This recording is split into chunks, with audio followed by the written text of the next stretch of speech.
From Significant, this is Crack It in an Hour. Hello, everybody, and welcome to another episode of Crack It. This time it's on the Croisette in Cannes, and it's only 20 minutes because, well, that's all we have. We're at the wonderful PayPal Ad Studio today. I'm Simon. I'm Jessie. I'm Romain. And today hi, I'm Kirsten Rutherford. I'm executive creative director at Doordash.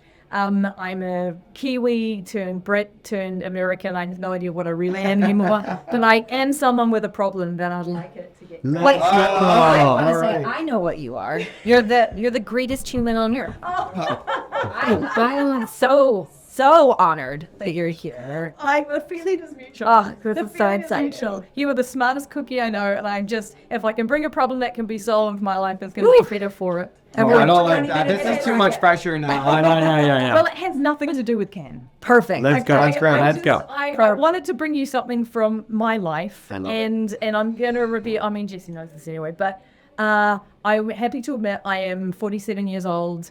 I am a rave bunny. I have danced my entire life. I'm a group exercise instructor. Every morning you will find me teaching to very high energy music.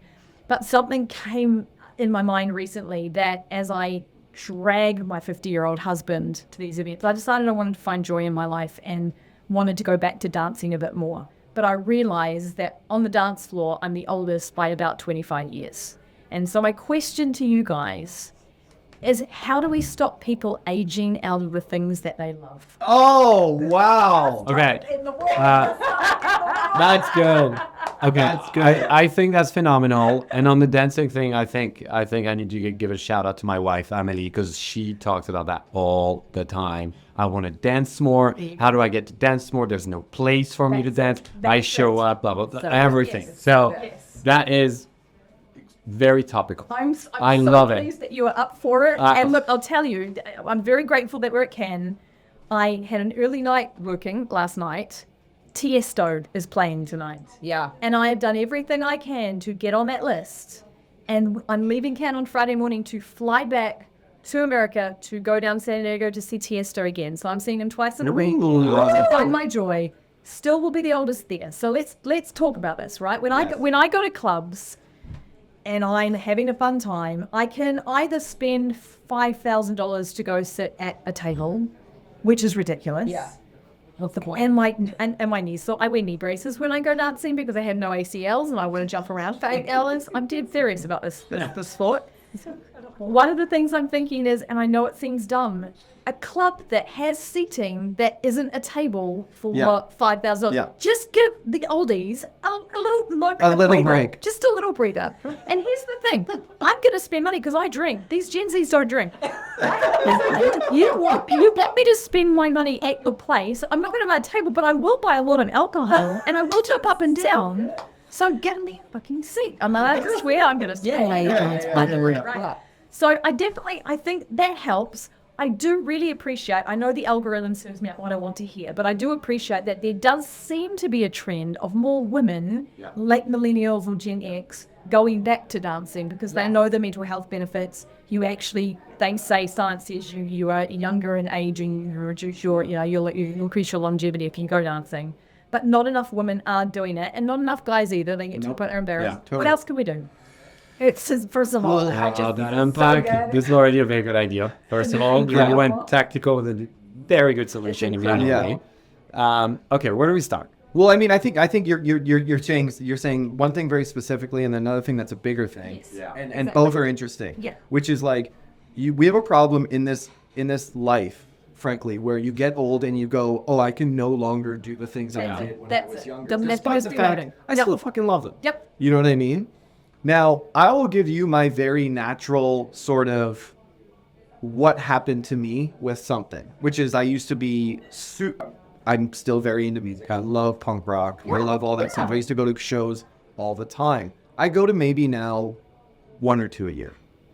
So I'm exactly the problem. Just a different and I think, and if I look back at my journey of why it happened, I used to have such an interest in just the volume of it, of like any of this stimulus is good stimulus to me. And then I'd started be going like, That show wasn't that good. Okay. That show wasn't good. So And that's what I did was I overcorrected and protected myself from not wanting to be disappointed. So as a result, I probably went too far. I know. So interesting. Absolutely. So now I only go to one or two shows. That you're missing out on. Right, exactly.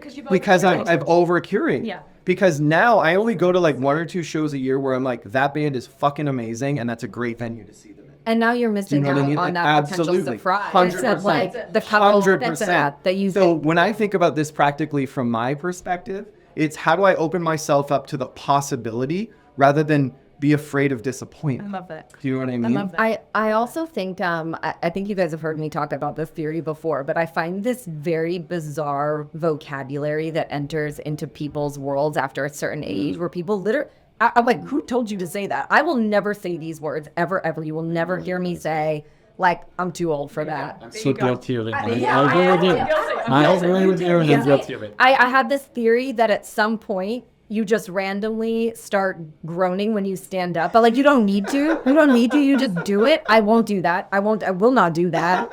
Oh, goodness, noise. Where you just like, but like you don't feel anything, but like you're just like making the sounds, and then you say, like I'm old. I gotta go to bed. I'm too old for. I can't. Yeah, I agree. Don't use that Something word. Just don't. True. It's fine if you're tired. If you're tired, go to bed. That's totally fine. Yes. But like the concept of just at some point, it's like, or I see it all the time on social. Like, wow, I feel really old now. I'm like, we don't have to say that.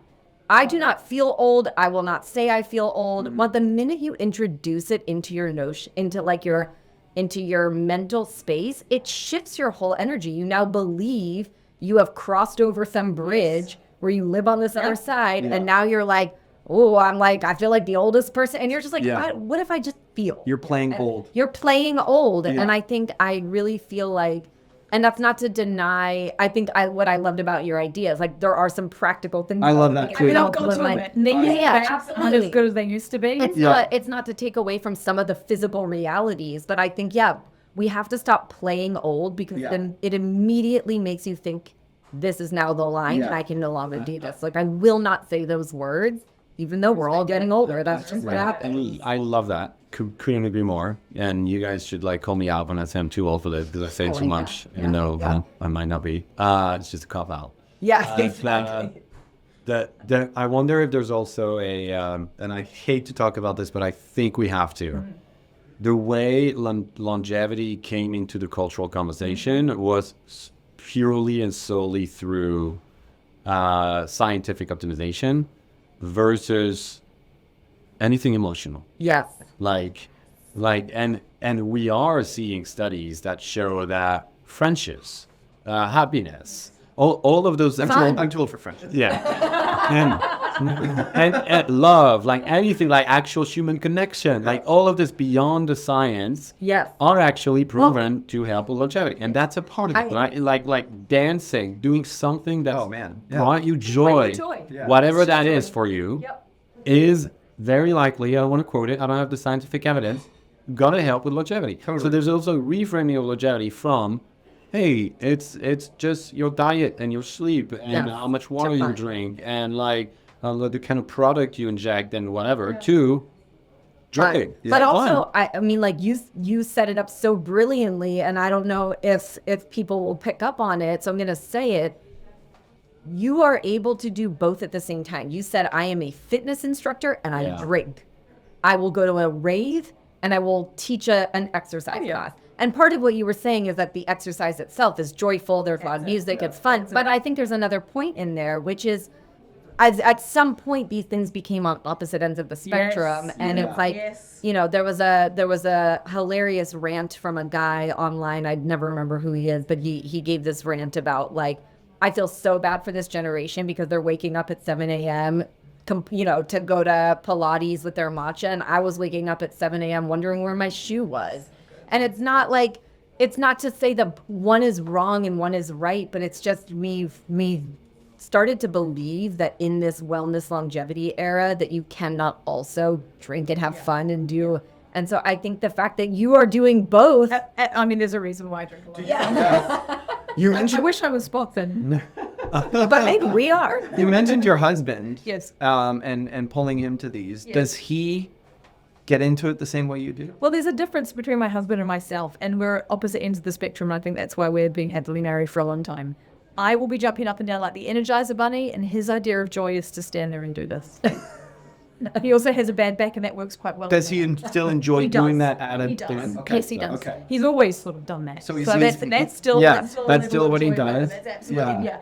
But he enjoys coming with you. He enjoys coming I to you. think he enjoys the fact that I'm getting joy out of it now, and he does enjoy the music. Yeah. And Yeah. it's at a point now where I think I've dragged him to enough of these things in the last 2 years that he's sort of got over that issue now. Sorry. No, I have a question, but Because what I'm curious with you is you seem to really celebrate the end result, what it's going to be. And I think a lot of people get caught up in the friction to that. Do you know what I mean? Like again, I'm just going to bring this back to the personal because the best frame of reference is like in my 20s, I would drive to Montreal for a night. It's a 6-hour drive, party my ass off till 6 a.m. and then kind of like sober up enough to drive home, and you'd be like, yeah, whatever. And now that idea sounds insane to me. absolutely. You know what I mean? And I'm not saying like I should be doing that stuff. I'm not saying that. That's an extreme example. But you seem very like this end result is going to be worth what Absolutely. it takes to get there. Absolutely. I'm flying back. I don't care. I'm That's getting on it. the early flight to go to San Diego, to drive down, to be there That's it. and do that. None of that getting there is The means even to a the end thought. is worth it. Absolutely. And I think that mindset is very big and a big unlock for me at least. 'Cause I'm focusing on and I think putting maybe some interesting. joy back in the, like, I mean, some of those I'm sure for you were road trips with Totally. friends that like, Yeah. so I think that's interesting. It's like not just telling people to go do it, but actually trying to make the end-to-end process Yes. feel fun. Very much so. Instead of, because I think even if you make that part at the beginning feel like it sucks, but it'll be worth it. Yeah. It's a hard way to convince people. But if you're like, why don't you make the whole thing a thing? How fun would it be? Like to have a road trip with your friend in your 50s. Like you can do those things. Yeah. Go on a road trip with your Road trips are the friends. Like best. it's the best. Yeah. And make the whole thing fun. I think the lead up is sometimes as enjoyable. exactly. I totally agree. Exactly. I totally agree. Exactly. Something to look forward to. Yeah. My year is now spaced out with events that I'm going to. I'm going to Ultra for the first time next year in Miami. I'm like, yeah, things to look forward to Yeah. because I know the joy I'm going to get as a result. Yeah. And I love my life. I love my job. I love all those sorts of things. But I do know that I'm just going to be more creative, more energized. And I'll tell you what, I am now doing solo weekday raves because the algorithm is serving them up to me. When top DJs come into town, somehow I went to Alesso on a Thursday or Wednesday night, jumped up and down, burnt 1,500 calories on a glass of water. I'm disappointed I've yet to receive an invite. But we'll work on that. I have a question for you because do you think that there is I can't tell if this is a solution or if it actually creates another problem, which is should there be spaces just for people who are, let's say, 40 and up versus the benefit of actually having the energy of like mixed generation? Because there's a club in New York that its whole thing is like, this is a club for anyone who's like, it's like a 30 and up club. And they're like, it starts at 6 p.m. It ends at 10 p.m. Oh, You I get like a that. slice of pizza on your way out. Like the part of the thing you get. And like, then you're done. You're in bed by 11. And the one more part to that would be my dream club, no phones. Yes, of course. That's first He's not rolling up. Yeah. But I'm interested in your thought on whether I see the benefits to it. Okay, so talk about it. I think if you can get past the hurdle of actually you don't give a fuck what you're looking like anymore, these kids aren't looking at you anyhow. The chance to actually be in that space and be with others is really energizing. Yeah. I went to a Beyond Wonderland festival recently, which was the proper ravers with like the neon clothing, the furry boots, all that kind of stuff. I got just as much fun watching the folks around me enjoying the music as I did as well. Yeah. But I also do appreciate not staying up until 4 a.m. I would like every now and again to go to a 6 p.m. with some people. Bring on the pizza. Did you see the trend that's bubbling up? I don't know if it's in the US. It's getting pretty big in France, where they're taking over actual boulangerie.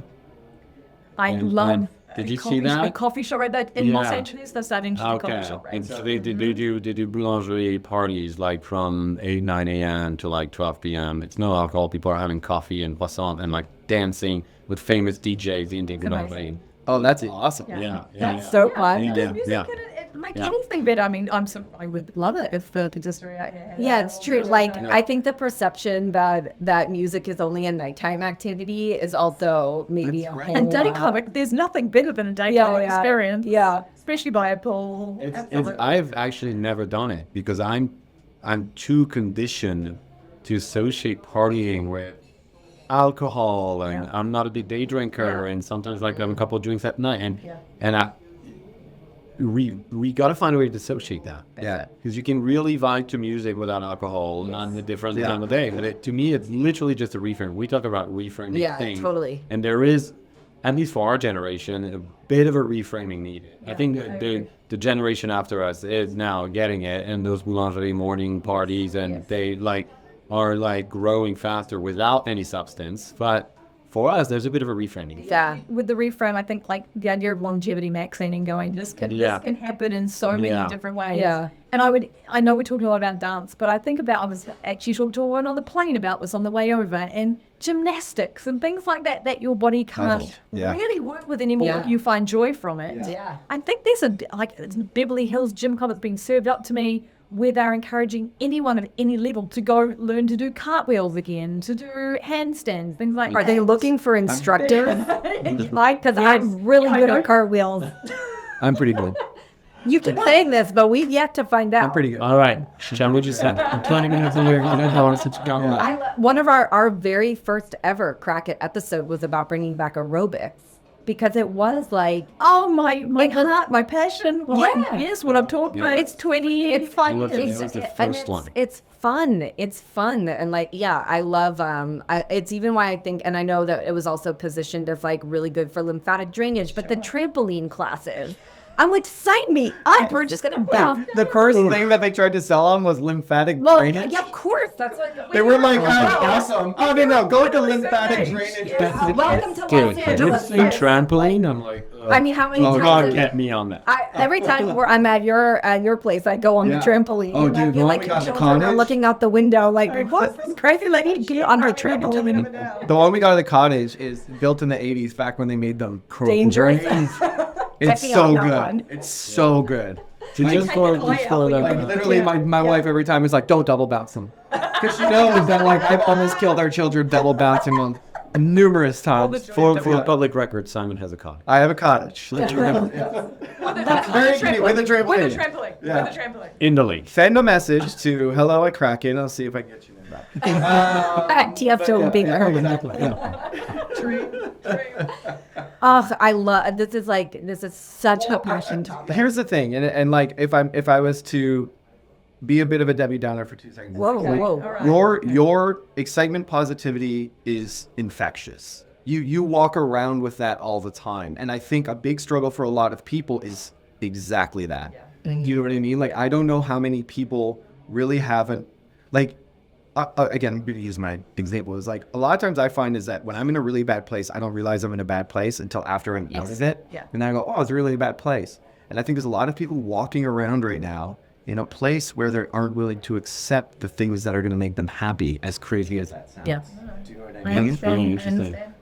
Because To that point, do we need to bring back flash mobs? Is that the way to... No. It brings you joy. I'm not sure. I'm not going to judge anybody's joy. Okay. Yeah, but I'll put it down.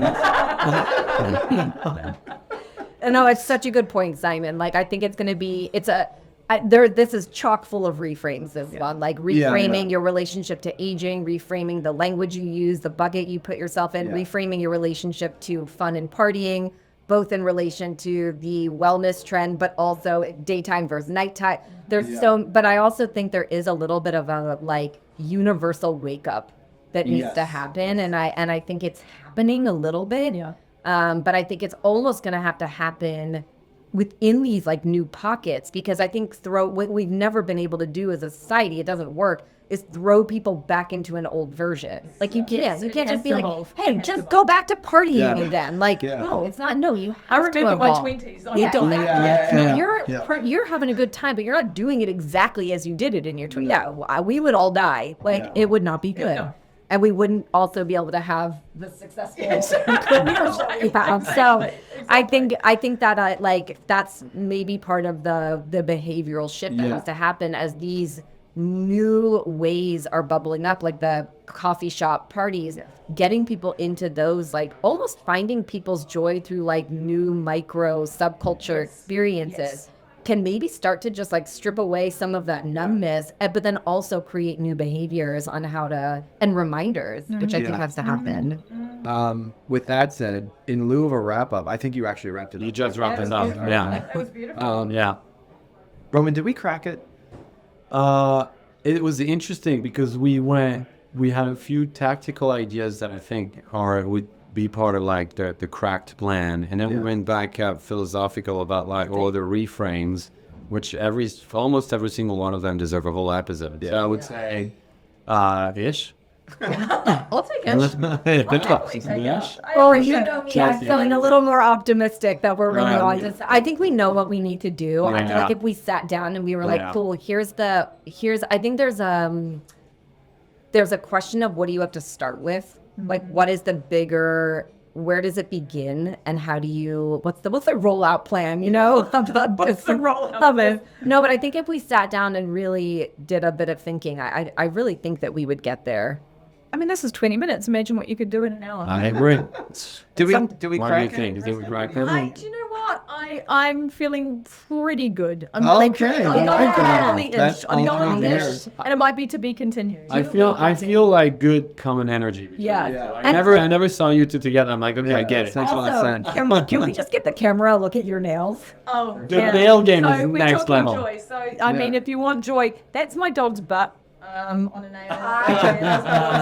Because it brings me joy. It is awesome. They're always It is on awesome. point. They're Thank you so much. incredible. And I saw them and I'm like, we have to have a little I traveled with my 7-year-old to France last week, and she had, for the first time, she'd put on some like fake nails, and people were looking at her, and I wanted to tell them, just leave her alone. Get over it. You get over it. Let her have fun. She's loving it. Like, Look, I'll tell you what, the older I get, one thing is very, very clear. It doesn't matter how silly it is, if it brings you joy, a little bit of whimsy in life, will go a very, very long way. beautiful. I think we ended on words. that. Yeah. Yeah. The end. Thank you all Perfection. for listening, and we'll see you next time on another episode. Thanks, Kirsten, for joining us. Thank you, Kirsten. You're the best. Thank you for listening to another episode of Crack It in an Hour. If you like the show, please don't forget to rate, review, and subscribe wherever you listen.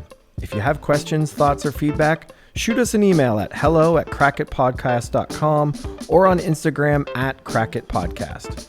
Music done by Michael Anastasi, cover art shot by Mick Mint, and all things audio and video taken care of by Nathan Nash. See you next time.